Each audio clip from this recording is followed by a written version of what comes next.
Okay, so how do you deal with a situation where you're in a relationship with someone and the family members don't like you?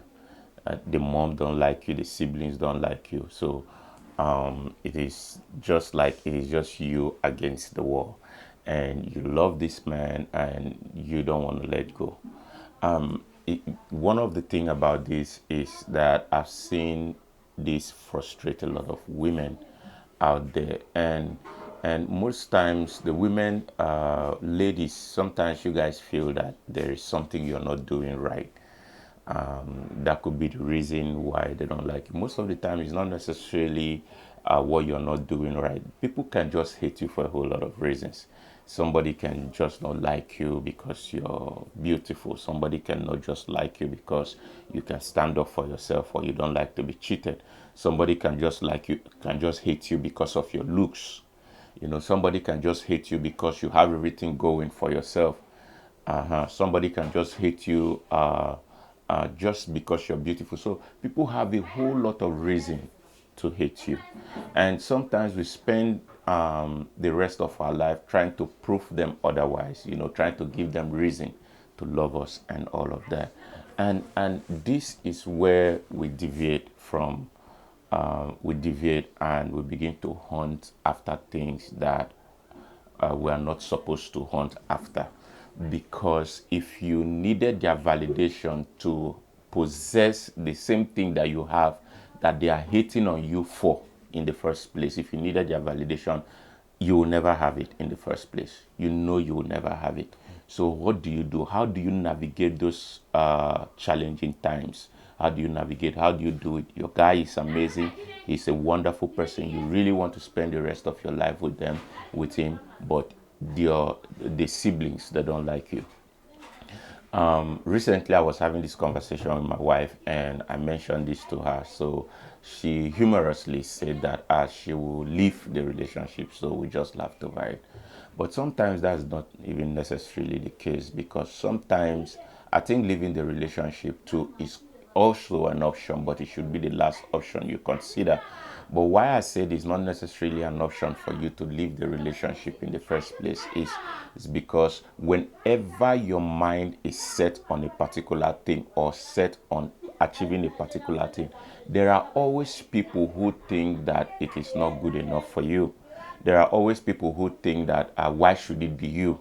You know, there are always people who think that somebody else is better on that role than you. So there are all manner of people. But I want you to understand that every now and then God puts us in a position where most of the time we feel ill prepared for. And sometimes God will put you, will hand you over things that a lot of people would think that is not supposed to be you or you are not qualified for. And that is why He is God. That is why He's God. There is something there's a passage of the scripture in the book of Genesis that always terrifies me whenever I read that scripture.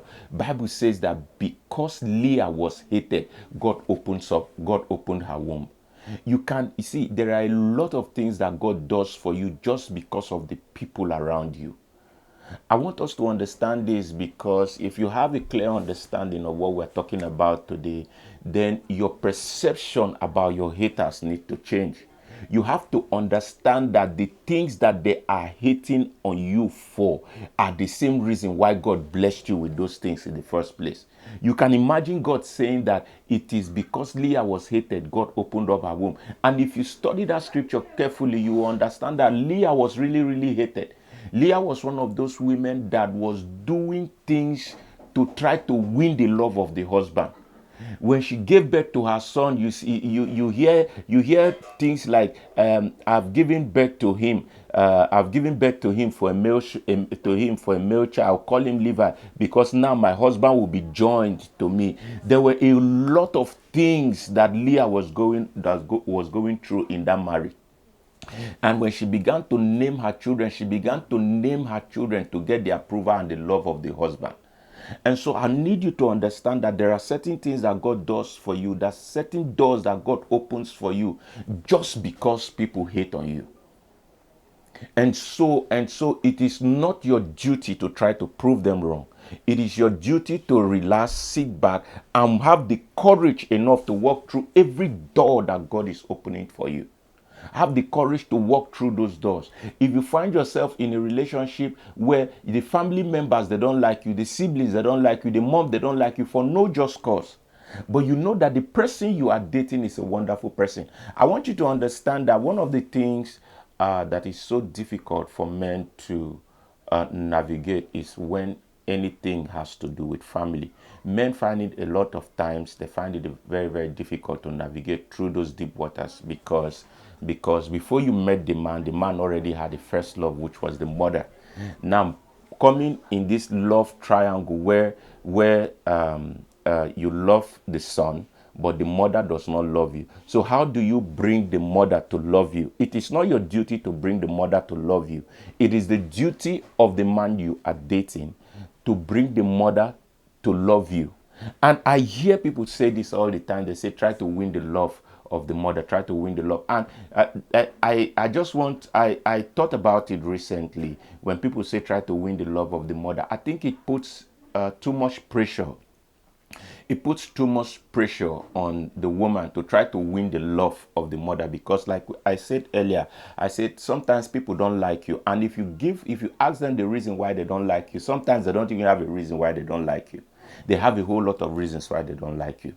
And so if I say go and try to win the love of the mother, that will be too much pressure on you, even though it is good for you to try to win the love of the mother. There are certain things that you can do to win the love of the mother. It's not gift. I want us to understand, when somebody hates you and you begin to give them gift, that means you're trying to buy your love. You are trying to buy you are trying to buy their love when you give them gift. And so as long as the love does not flow, from something that is natural, from something that is not material, there is always a problem, and I see it to be manipulative. And so sisters, stop buying gifts for the mother just because you're trying to win her approval. Stop buying gifts. It's good when you go there and you give her gifts. Stop buying gifts. No. Learn to live with her and let her know your person. Let her know that you have good intentions for her son. Because most of the time it's easy for women to let go, mothers to let go of their son, to marry somebody that they do not approve of, because they always feel like they have the best interest of their son at heart. So it is always that difficult. But then it is not in the gift. Go further, go closer to the woman and learn something about the woman. Let her see that your intentions for her son is very, very pure. Let her see that you are trying to get her son, to achieve the things that the son could not achieve before. Let her see that you are trying to get her son to do the things that she could not do before. Let her see that you are really, really trying to assume a position where you are trying to take the son into another level that she cannot take her son. Those things are things that are priceless, not gift. Not give. Let her get to see your attitude and your character. This is why I'm always particular about people, not people. I'm always particular about people, telling them all the time not to pretend to be something they are not. Because the moment you are putting up or you're trying to pretend to be something you're not, it puts a lot of pressure on you. Most times our character, our attitude, and our behavior, there's nothing really wrong in that. But if we can be confident enough to allow the things that makes us beautiful, things like our character, if we can really be confident enough to put it out there and let people see it, there are people that are going to warm up to you because of your person, or because you have the courage to be who you are, not who you pretend to be. Because people can really, really tell in a matter of minutes if you're pretending to be something you're not. Because it pops up on you unknowingly. Your character just shows up on you without you knowing. And so learn to put those things that you are, who you are, out there. Learn to put it. Let people get to accept you for who you are. Our character comes by years of tradition that we have lived with our parents. All of those things begins to form our character, the environment that we grow up in, the people that we grew up around, the morals that we were exposed to. All of those things are things that forms our character. Some of you are coming from a very godly, from a very godly home, a home where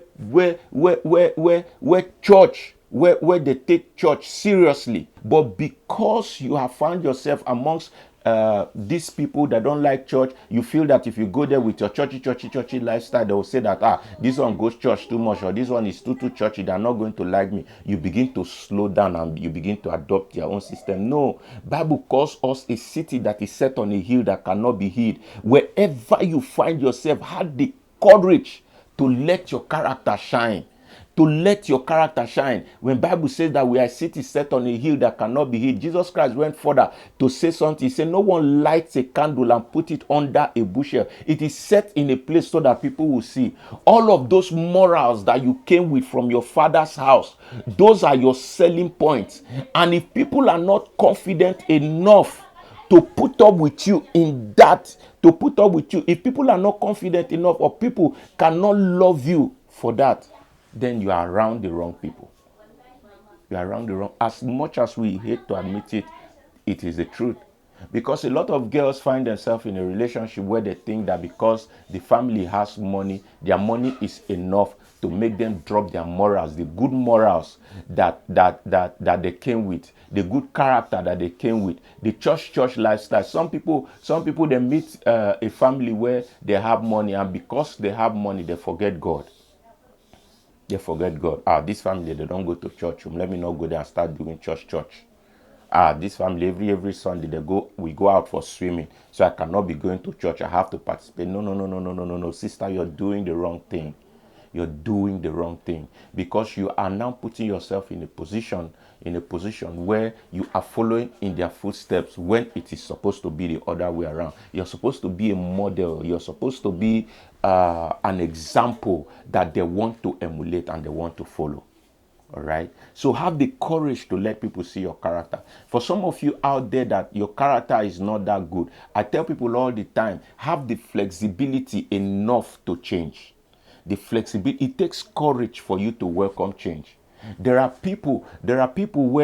families where if you go in, you see them, they love God, they love the things of God and all of that. Have the courage enough to make certain adjustments in your new area, in the new area that you're finding yourself. In the new opportunities that you're finding yourself, there are certain adjustments that are required of you. Have the courage to make those adjustments. If you didn't get anything I've said here today, understand what I just said now. Do not try to win the love of the mother or any of the family members or siblings.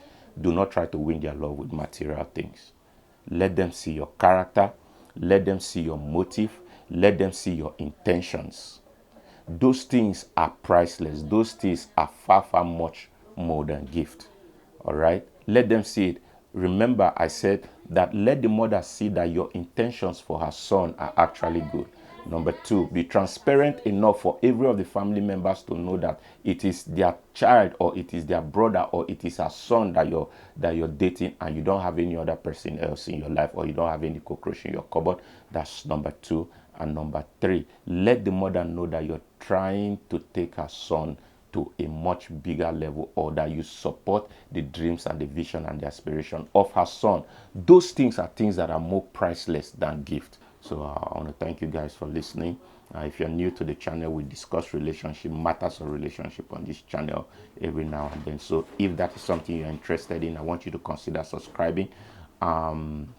Also, my name is Freeman Achi, and I'm a photographer. This is what I like to do when I'm not behind the camera and when I'm not taking photos. I like to talk about relationship. And also, if you know somebody who might be struggling with some of the things that we've talked about on this video today, I want you to consider sending this video to them. This video might help them. This video, a lot of things have been said in this video that if you start telling them, you really cannot tell them in details. So this video will do the talking for you. So consider sharing this video, and I'm gonna see you guys in the next video.